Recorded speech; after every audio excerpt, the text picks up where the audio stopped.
Hello guys, welcome back di Ibarat Sekolah Minggu GKH Lyon versi online. Jumpa lagi dengan aku C. Michelle Dan aku C. Devira. Nah, adik-adik yang di rumah udah siap belum untuk mengikuti pada hari ini? Kayaknya wajahnya masih pada ngantuk, bener nggak Ci? Iya nih, kelihatannya pada baru bangun semua ya. Kayaknya gimana kalau kita pemanasan aja C. Michelle biar lebih semangat lagi. Boleh sih, tapi kita pemanasan mau ngapain Ci?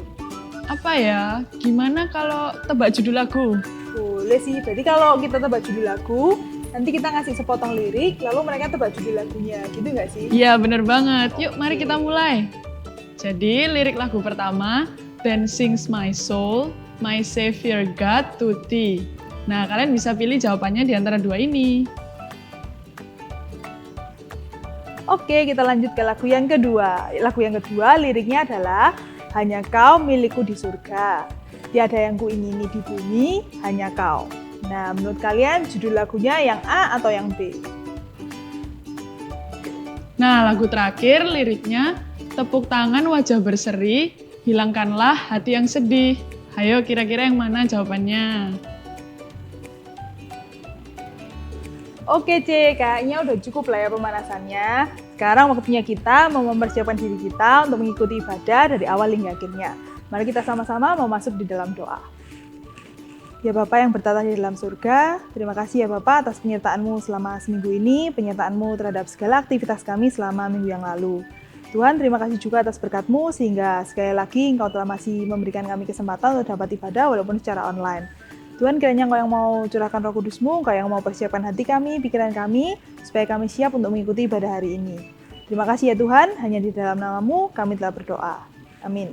Teman-teman, happy nggak sih selama ini ikut ibadah online? Happy dong pastinya, karena bagaimanapun kondisinya, kita tetap harus bersyukur karena kita masih bisa memuji dan menyembah Tuhan. Yuk, mari dengan penuh semangat, kita mau bersukaria memuji Tuhan, karena hari ini adalah hari yang bahagia.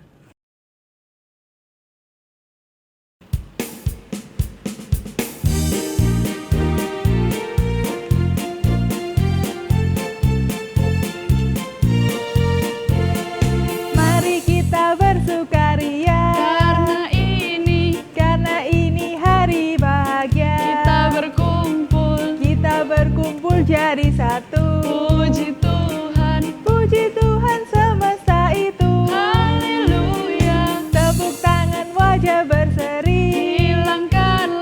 Hilangkanlah hati yang sedih. Yesus berkata, bukankah Yesus berkata damai-Nya Dia berikan kita, mari kita bersukaria. Mari kita bersukaria.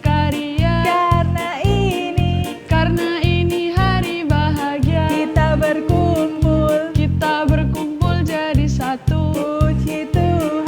Puji Tuhan semesta itu. Haleluya. Tepuk tangan wajah berseri. Hilangkanlah hati yang sedih. Yesus berkata, bukankah Yesus berkata damai-Nya Dia berikan kita, mari kita bersukaria.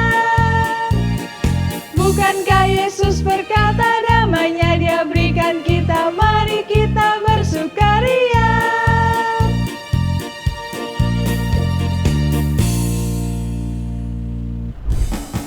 Mari dengan lebih semangat kita mau memuji Tuhan karena kasih-Nya, kuasa-Nya, dan juga berkat-Nya selalu tercurah untuk kita.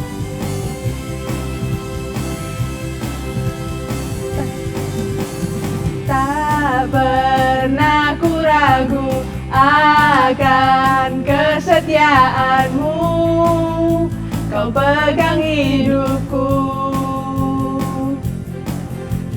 Sepenuh jiwaku, ku yakin dan percaya, Kau tuntun langkahku. Yesus, Kaulah Raja dalam hidupku, berkuasa berjaya untuk selamanya. Hanya Kau Tuhan, sumber kekuatan, kuasa-Mu tercurah bagiku senantiasa. Dengan-Mu Tuhan, ku kan berjalan.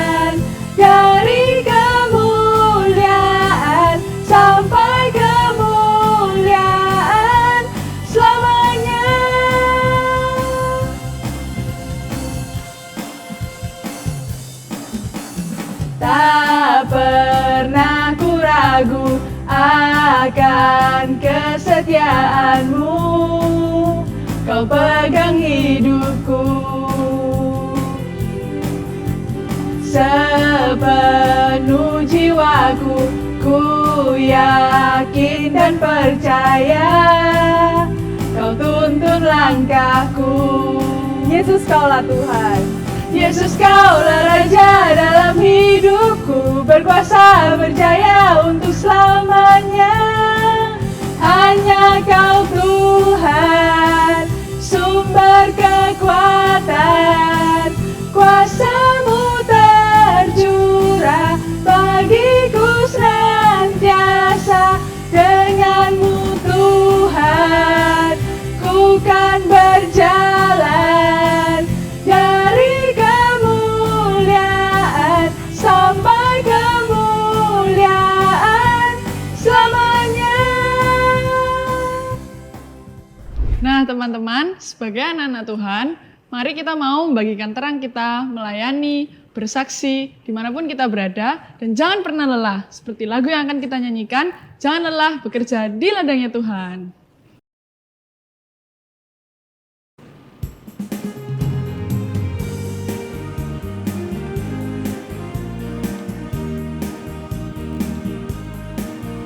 Jangan lelah bekerja di ladangnya Tuhan. Roh Kudus yang beri kekuatan, yang mengajar dan menopang. Tiada lelah bekerja bersamamu Tuhan, yang selalu mencukupkan akan segalanya. Ratakan tanah bergelombang, timbunlah tanah yang berlubang, menjadi siap dibangun di atas dasar iman. Ratakan tanah bergelombang, timbunlah tanah yang berlubang, menjadi siap dibangun di atas dasar iman.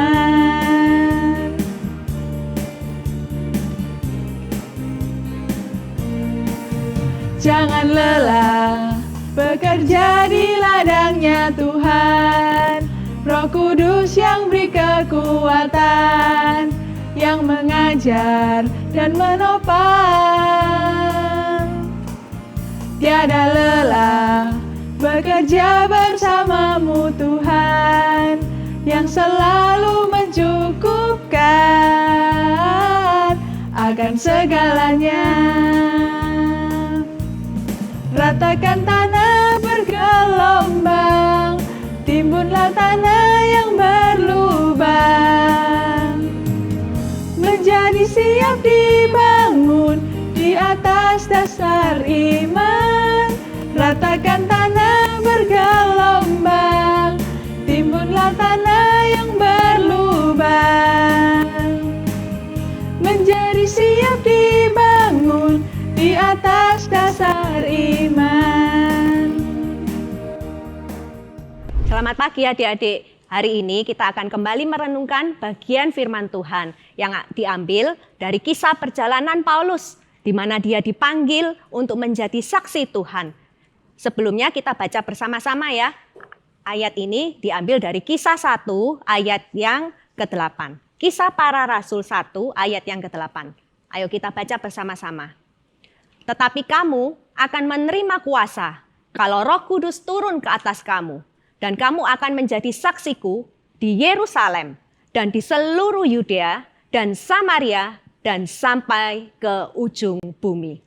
Sebelum kita masuk di dalam firman Tuhan, mari kita berdoa mohon pimpinan Roh Kudus supaya kita boleh mengerti apa itu saksi dan bagaimana kita bersaksi bagi nama Tuhan. Mari kita berdoa.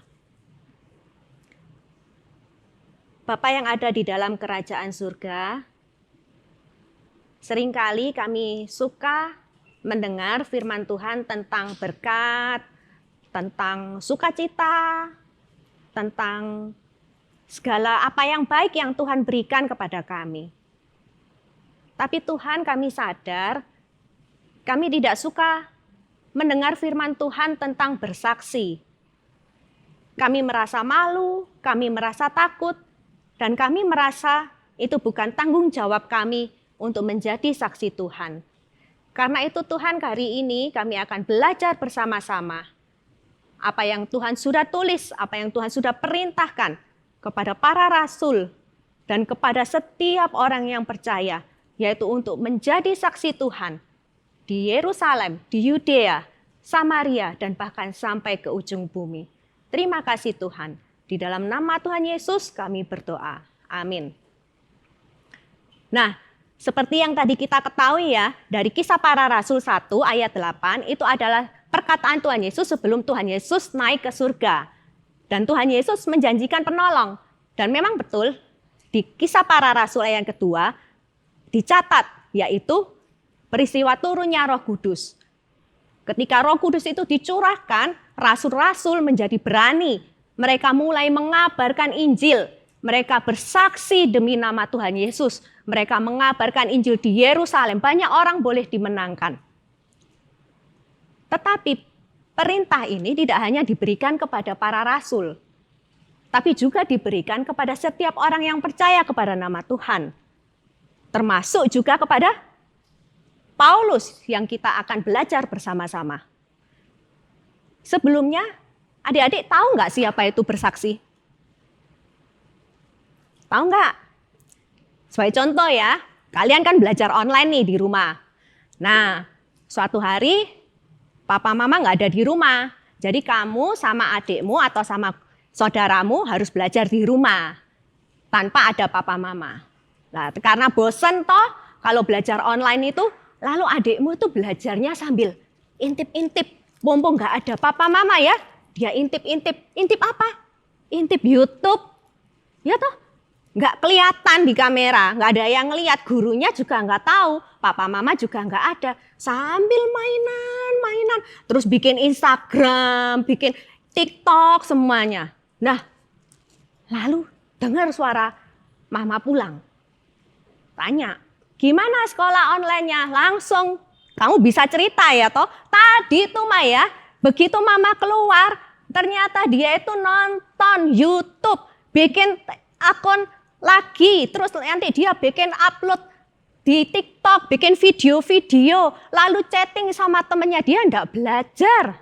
Kamu bisa cerita sama mamamu. Kenapa? Karena kamu lihat sendiri. Karena kamu menjadi saksi bahwa adikmu tidak belajar. Dia nonton YouTube, dia bikin TikTok. Nah, itu yang dimaksud dengan saksi. Sebenarnya susah nggak kalau kamu bersaksi? Tentu enggak toh, karena kamu menyaksikan sendiri, kamu melihat sendiri, kamu mengalami sendiri. Seperti itu maksud dari engkau harus menjadi saksiku.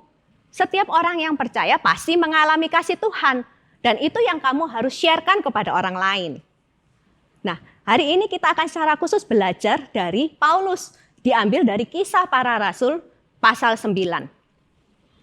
Sebenarnya siapa sih Paulus? Banyak orang tahu kalau ditanya, Paulus itu siapa sih? Oh, dulunya namanya Saulus. Semua orang, hampir semua tahu. Namanya Paulus itu dulu sebelum percaya namanya Saulus. Tapi kamu tahu nggak sih sebenarnya Paulus itu siapa? Saulus adalah seorang Yahudi. Dia adalah seorang yang taat. Tapi dia tidak percaya Yesus. Loh kok bisa orang Yahudi tidak percaya Yesus? Iya, orang Yahudi adalah orang yang menantikan datangnya Mesias loh. Mereka menanti-nantikan janji Tuhan, yaitu akan diberikan seorang Mesias, seorang juru selamat dari keturunan Raja Daud. Nah, tetapi ketika Tuhan Yesus lahir, dia memilih keluarga dari seorang Yusuf dan Maria.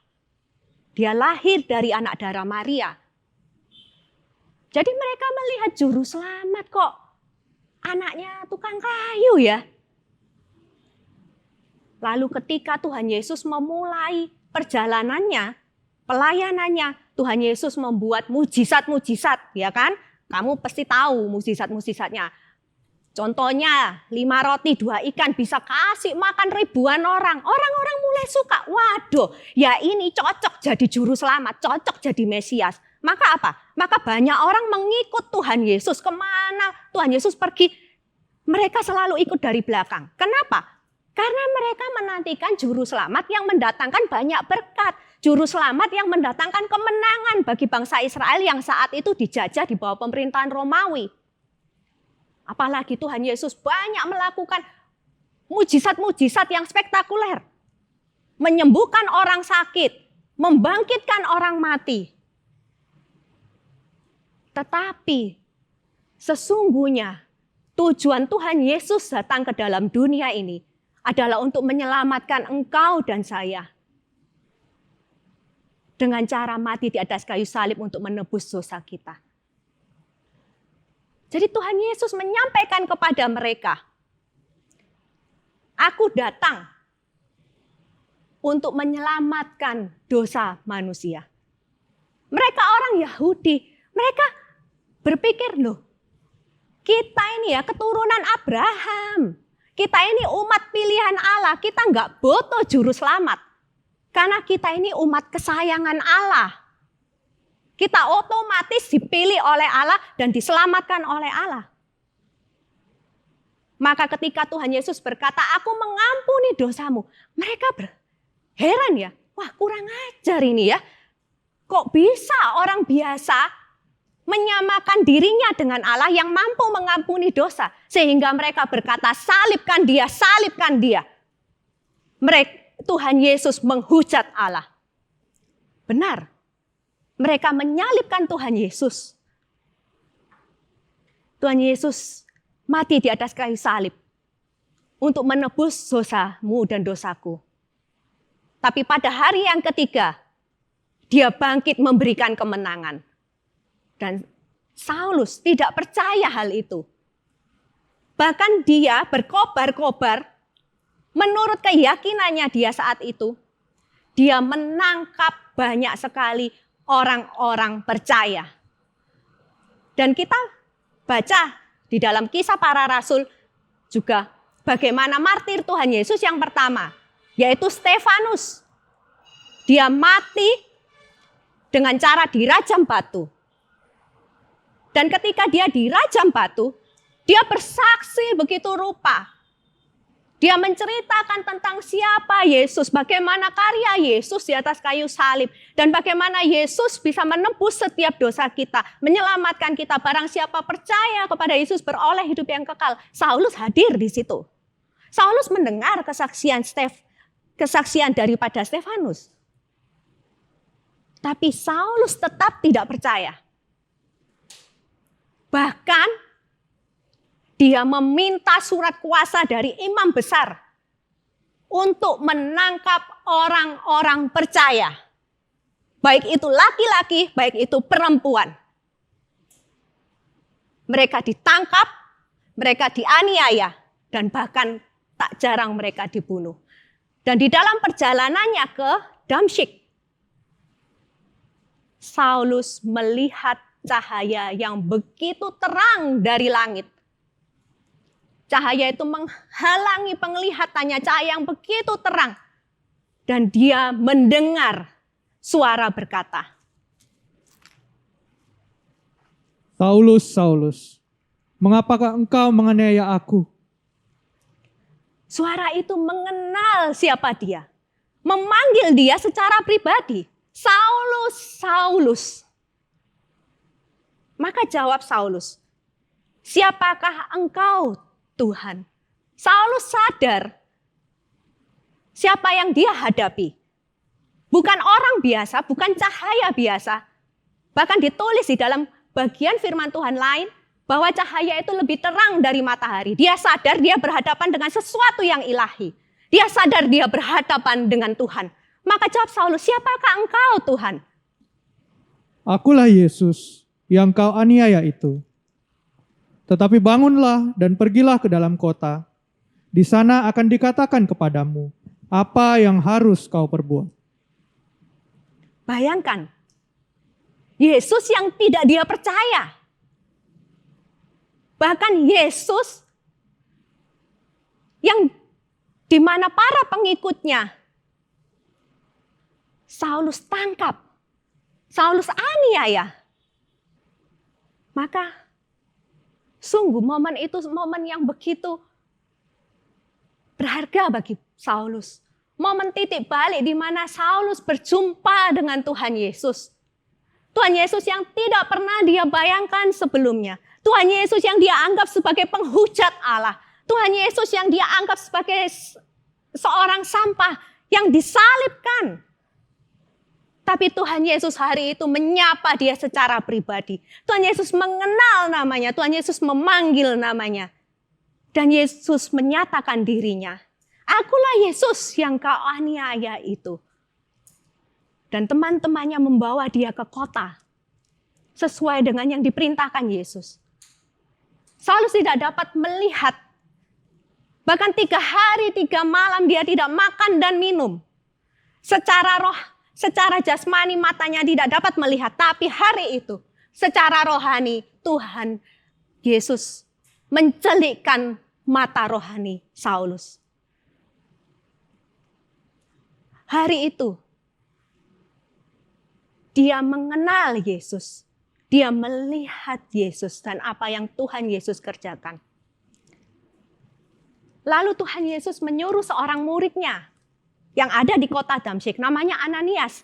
Tuhan Yesus ngomong sama Ananias, ayo coba Ananias kau pergi ke satu rumah itu. Temui orang yang bernama Saulus. Karena dia akan kupilih. Ananias bingung ya. Gak salah dah Tuhan Saulus. Orang ini loh bawa surat loh dari imam besar mau nangkapi orang-orang. Loh Tuhan Yesus tak tahu tak kalau dia itu apa yang dia kerjakan di Yerusalem. Mereka itu loh nangkapi orang-orang yang menyebut nama Tuhan Yesus ditangkap. Diadili, dianiaya. Kenapa Tuhan Yesus memilih Saulus? Tetapi apa yang Tuhan Yesus rencanakan dikatakan kepada Ananias sebagai berikut. Pergilah, sebab orang ini adalah alat pilihan bagiku untuk memberitakan namaku kepada bangsa-bangsa lain, serta raja-raja dan orang-orang Israel. Aku sendiri akan menunjukkan kepadanya betapa banyak penderitaan yang harus ia tanggung oleh karena namaku. Tuhan memilih Saulus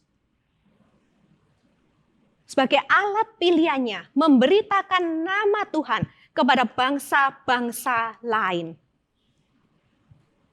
Ananias menemui Saulus dan katanya, Saulus saudaraku, Tuhan Yesus yang telah menampakkan diri kepadamu di jalan yang engkau lalui, telah menyuruh aku kepadamu supaya engkau dapat melihat lagi dan penuh dengan Roh Kudus. Dan seketika juga seolah-olah selaput gugur dari matanya, sehingga ia dapat melihat lagi. Ia bangun lalu dibaptis. Dan sejak saat itu benar Paulus mengabarkan Injil, yaitu siapa Tuhan Yesus. Dia adalah anak Allah yang datang ke dalam dunia, rela mati di atas kayu salib untuk menebus dosamu dan dosaku. Sehingga siapapun yang percaya kepadanya tidak binasa, beroleh hidup yang kekal. Paulus kabarkan itu terus kepada orang lain. Dia mengabarkan Injil itu ke Yerusalem, dia menyabarkan itu ke Yudea, bahkan ke Asia kecil dan sampai ke Eropa. Dan benar, seperti yang Tuhan nubuatkan kepada Ananias, Saulus mengalami berbagai penderitaan di dalam pekabaran Injilnya.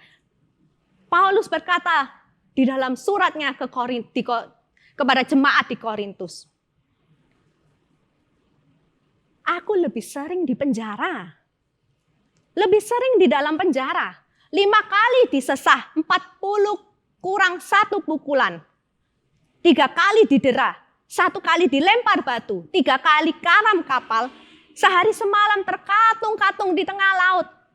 Bahaya di padang gurun, di tengah laut, bekerja keras, lelah, tidak tidur, lapar, dahaga, berpuasa, kedinginan tanpa pakaian.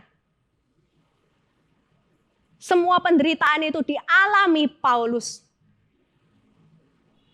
ketika Paulus mengabarkan Injil bagi nama Yesus. Mengapa Saulus bisa melakukannya? pertobatannya, pengampunan daripada Yesus. Kasih Allah Bapa yang begitu besar kepada dia, menyelamatkan dan memanggil Saulus. Bagi dia, hidupnya sekarang bukannya Saulus lagi, tetapi seluruh hidupnya dia persembahkan bagi nama Tuhan. Dia mengakhiri pertandingannya dengan baik. Dia memenuhi panggilannya dengan baik. Banyak orang seperti Paulus dipakai Tuhan, luar biasa. Setelah Injil itu diberitakan sampai ke Eropa, dan tak lama kemudian kita mengenal banyak sekali misionaris-misionaris yang dipakai Tuhan secara luar biasa pula, membawa berita Injil itu ke berbagai pelosok dunia. Ada Hudson Taylor yang memberitakan Injil ke China. Dia orang dari Inggris. Setelah Hudson Taylor memberitakan Injil ke China, ada orang China yang dipakai Tuhan juga sebagai misionaris memberitakan Injil ke bagian-bagian Asia yang lain. Ada John Sung. Dia seorang yang sungguh pintar. John Sung ini adalah seorang doktor di bidang kimia. Menyelesaikan gelarnya di Amerika Serikat. Tetapi dia rela meletakkan itu semua demi mengabarkan Injil. Pertama-tama di China, tetapi kemudian ke negara-negara kecil lainnya di Asia. Ke Filipina, ke Thailand, bahkan ke Indonesia. Sehingga sekarang engkau dan saya bisa mengenal siapa Yesus. Salah satunya itu adalah buah Injil yang diberitakan oleh John Sung. Kita dapat berkata, ya itu kan orang besar semua. Ya enggak rasul-rasul lah, Saulus lah, atau yang kita kenal sekarang Paulus, atau Hudson Taylor, atau John Sung. Aku ini loh, bukan siapa-siapa. Ya toh, aku enggak bisa kalau mengabarkan Injil seperti mereka. Nah, apa benar adik-adik? Apa benar kita tidak dipanggil untuk mengabarkan Injil? Apakah benar terlalu susah bagi kita untuk mengabarkan Injil? Nah, Lesu ada satu cerita ya. Lesu juga punya anak yang seusia kalian. Nah, waktu itu anaknya Lesu itu kelas 5. Ada tugas dari guru agamanya. Tugasnya itu bagi dia itu serem gitu ya. Tugasnya apa? Yaitu bersaksi kepada orang-orang yang ada di lingkungan sekolah. Entah kamu boleh milih satpam, security, boleh milih orang yang di kantin, boleh milih orang yang cleaning service gitu ya. Disuruh mengabarkan Injil kepada mereka. Dia masih kelas 5. Nah, dia catat ayatnya. Karena begitu besar kasih Allah. Dia hafalin dari Yohanes 3 ayat 16. Lalu urut-urutannya dia hafalin di kertas. Sama deg-degan terus ya. Dia takut sekali. Akhirnya dia jalan-jalan ketemu di cleaning service di salah satu kamar mandi gitu. Catatannya tuh ditaruh di sakunya. Dia sama takut ya. Dia kan pulang cerita sama Lesu. Lah terus gimana? Aku takut mah. Terus, aduh aku bertanya-tanya. Mbak, mau denger berita? Tapi ternyata mereka itu sama gurunya agama juga sudah dibilangi gitu loh. Nanti ada anak-anak yang akan memberitakan sesuatu kepada mereka. Terus dia bilang, iya, mau apa? Sama aku tuh saking tegangnya ya, kertasnya tuh diremet-remet ya, diremes-remes gitu ya, saking tegangnya. Terus ini loh berita tentang Tuhan Yesus, mau kenal siapa Yesus? Iya mau gitu ya. Lalu dia kenal, Yesus itu anak Allah, dia itu mengasihi kita. Ada di dalam Alkitab ayatnya, karena saking tegangnya dia lupa ayatnya. Dibuka catatannya, sudah remes-remes. Sudah tidak bisa dibaca. Begitu susahnya sampai dia keringat dingin, perut sakit. Dan dia berkata, ini yang pertama dan terakhir kalinya aku memberitakan Injil bersaksi bagi nama Tuhan Yesus. Terlalu susah untukku. Ketika dia pulang dan bercerita pada Lesu cuman bilang, Loh, kamu kok nggak cerita apa yang kamu alami aja bersama Tuhan Yesus? Bersaksi itu kan kamu cuma cerita apa yang kamu alami, nggak usah lebih apa yang kamu ketahui. Siapa Yesus bagi dirimu? Aku nggak tahu mau ngomong apa. Dia jawab gitu. Dan jawabannya itu membuat Lose sadar. Dia sejak kecil Lose bawa ke sekolah minggu. Tetapi dia belum mengalami perjumpaan pribadi dengan Tuhan Yesus. Dia belum mengalami sendiri siapa Yesus. Dia belum mengenal secara pribadi siapa Yesus bagi hidupnya. Sehingga dia terlalu berat untuk menceritakannya itu kepada orang lain. Karena itu Lose berdoa bagi dia. Lose berdoa supaya dia bisa tercapai cita-citanya. Iya, Lose berdoa untuk sesuatu yang baik bagi dia. Tetapi lebih dari itu, Lose berdoa suatu hari nanti dia dapat berjumpa dengan Yesus secara pribadi di dalam hidupnya. Dia bisa mengalami siapa Yesus. Bukan karena Lose kasih tahu dia. Bukan karena terus Lose ajari dia dari kecil. Tetapi dia dengan satu komitmen, dengan satu kesadaran diri, dia bisa menyadari dia orang yang berdosa. Dia butuh seorang juru selamat. Dan tidak ada yang dapat membereskan dosanya kecuali Tuhan Yesus di atas kayu salib. Lose berdoa bagi dia. Biarlah Yesus berbelas kasihan. Seperti Yesus menjumpai Saulus, Yesus juga boleh menjumpai dia. Seperti Tuhan Yesus sudah menjumpai Lose 14 tahun yang lalu. Kasih itu terlalu besar untuk dirasakan. Kasih itu terlalu indah untuk kita simpan sendiri. Dan kita ingin terus membagikannya kepada orang lain. Dan kalau kamu sudah mengalami kasih itu, bagikan itu kepada orang lain. Tidak perlu kata-kata yang terlalu bagaimana, yang terlalu engkau tata sampai engkau hafalkan. Tidak. Karena Yesus itu sudah hidup di dalam hatimu. Tuhan Yesus sudah hidup di dalam hidupmu. Itu yang engkau bagikan kepada orang lain. Lose juga ada beberapa pengalaman. Lose kenal beberapa orang yang tidak mengenal Yesus. Lose memperhatikan dia. Lose baik sama dia. Dan suatu saat teman Lose ini sakit gitu ya. Ketika dia masak, matanya itu, korneanya itu lepas gitu. Tiba-tiba dia tidak bisa lihat. Nah, dia masuk ke rumah sakit. Dan prosesnya itu sangat menyakitkan ya.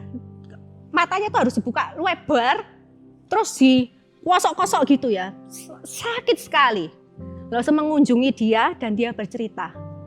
Rasanya itu perih, dia tidak bisa tahan. Dan dia harus tidurnya itu sama duduk, tidak boleh tidur, harus duduk. Sampai berbulan-bulan dia duduk. Kalau dia tidur, nanti itu bisa copot lagi. Dia jadi harus duduk. Dan ketika Lose mengunjungi dia, Lose dekat sama dia ya. Lose sharing Injil itu kepada dia. Karena dia sakit, Lose bilang sama dia, ketika kamu harus proses, harus ke dokter, ketakutan dan sakit, panggil nama Yesus. Yesus juga pernah mengalami apa yang engkau rasakan. Dia kaget ya. Loh, kok bisa? Apa matanya pernah sakit? Enggak. Tapi Yesus mengalami penderitaan ketika dia harus menebus dosamu dan dosaku di atas kayu salib. Aku berdoa untukmu, supaya ketika di dalam kesakitanmu, engkau bisa berjumpa dengan Yesus. Aku berdoa untukmu supaya Yesus berbelas kasihan boleh menyelamatkan engkau. Saya rindu setiap orang yang tidak mengenal Yesus, yang tidak pernah mengalami kasih Allah itu, pengampunan itu, mereka boleh berjumpa secara pribadi dengan Yesus. Itulah bersaksi. Tidak akan susah bagimu dan bagi saya. Karena kita tidak berkata-kata untuk sesuatu apa yang tidak kita alami atau tidak kita mengerti. tapi bersaksi, menceritakan kepada mereka kebaikan Allah yang sudah Engkau terima di dalam hidupmu dan hidupku.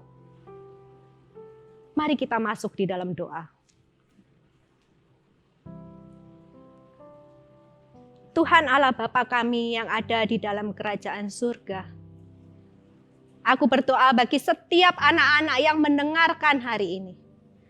Kalau ada dari mereka yang belum mengalami kasih Allah secara pribadi di dalam hidupnya, aku berdoa kiranya Engkau berbelas kasihan Tuhan.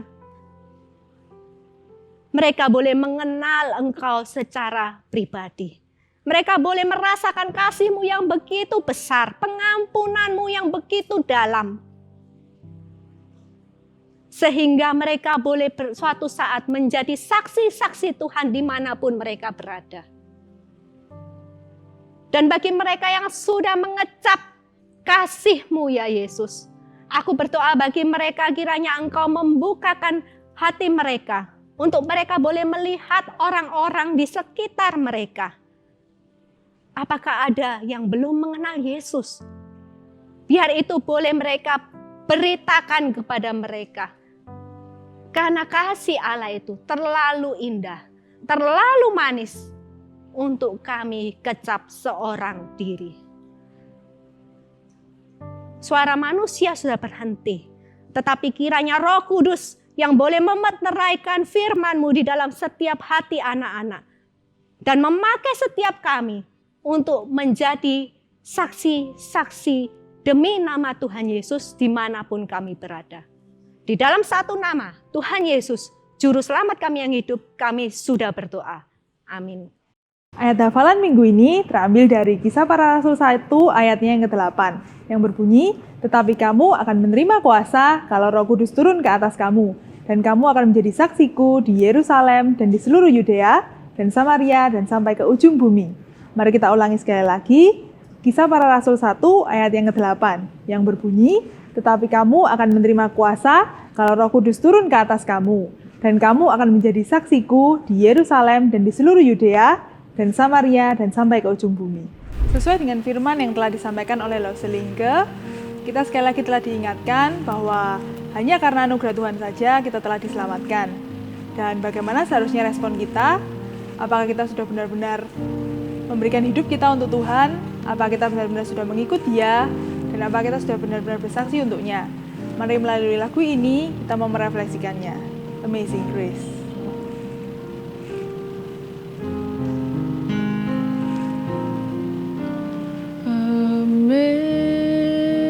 Amazing grace, how sweet the sound that saved a wretch like me. I once was lost, but now I'm found. Was blind, but now I see.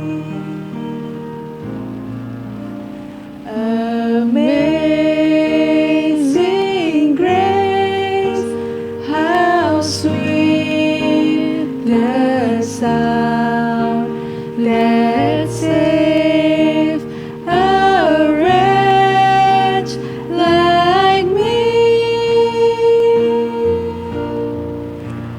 I once was lost, but now I'm found. Was blind, but now I see. Was grace that taught my heart to fear, and grace my fears relieved.